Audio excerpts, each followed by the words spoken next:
আল্লু অর্জুন নামটা হয়তো আর কারো কাছে অচেনা নেই। সাউথের সুপারস্টার আল্লু অর্জুন। পুষ্পা মুভিটি শুধু এদেশে নয় বিদেশেও হিট করে গেছে।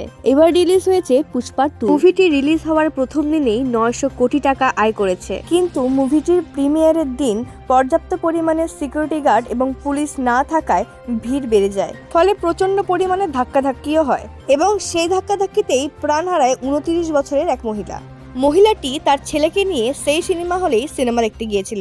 ধাক্কাধাক্কিতে সেই মহিলাটি বেহুশ হওয়ায় তাকে হসপিটাল নিয়ে যাওয়া হয়, কিন্তু কোনো মতেই বাঁচানো যায়নি তাকে। তার ছেলেও গুরুতর আহত হয়েছে। ঘটনাটি ঘটার পরে হায়দ্রাবাদ পুলিশ আল্লু অর্জুনকে গ্রেপ্তার করে। গ্রেপ্তার করার পর আল্লু অর্জুন বলে তার কোনো দোষী নেই। তৎক্ষণাৎ হায়দ্রাবাদ পুলিশ জানায় পর্যাপ্ত পরিমাণে সিকিউরিটি গার্ড না রাখায় তাকে গ্রেপ্তার করা হয়েছে। এই ঘটনাটি প্রকাশ্যে আসার পর সিনেমা জগৎ কেঁপে উঠেছে। আচ্ছা, আপনিই বলুন তো এই ঘটনায় দোষী কে?